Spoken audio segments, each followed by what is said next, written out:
Hi, welcome to the 20th video in my Making the Ticket to Ride Legends of the West campaign replayable series.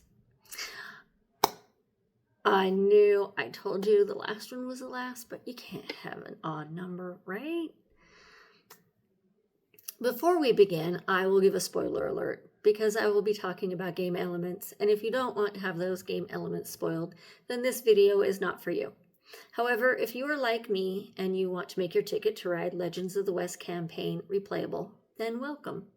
So the reason and purpose I'm making this video is because when I first played the campaign the first time, I had done my rule setup. This one right here, the one that I had showed in all the videos, is the one that I am currently using. And as I was putting things away, I came across the original ones that I had used. And I thought, you know what, maybe it might be useful for somebody because maybe you might not want to have all of your rules typed up.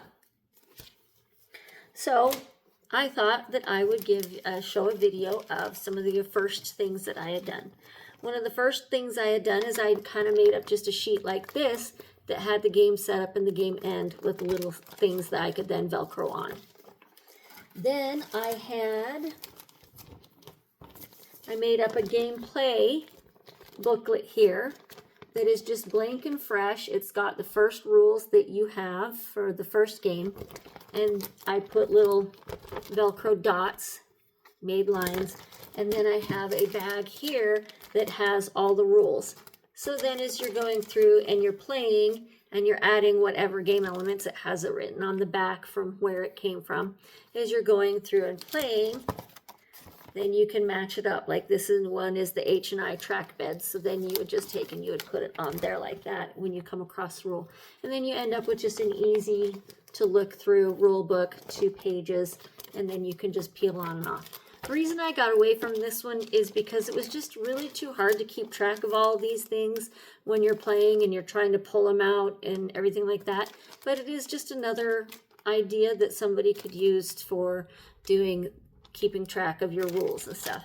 And then I had a game end and a game set up with, again, just the Velcro on. And so what I would do is I would have my game set up on the top, my game end on the bottom, and then as we would get rules for the game set up, I would then stick those on, and then I just had this little bag here. So that is just another idea. On the back of here, I just had some information on different things, like I abbreviated the names of the frontier boxes. It's got information on what postcards are in the story deck. It's got, just your gameplay stuff. It's just got all the rules then that come and what their letters and corresponding stuff is. Just some weird, odd random stuff that I typed up. But anyway, this is just another useful way that you could then keep track of, and you could just add the rules as you go, and then you have all the rules there that you can then read from. And I do promise now that this is the last video. You won't have to hear from me again. I'm done. I'm going to go watch all these videos, just be embarrassed by how silly I am, and then try and figure out how to post them onto YouTube, because let's be honest, I'm not sure I can figure that out. Luckily, I have children who can figure that out, so there we go. All right. See ya.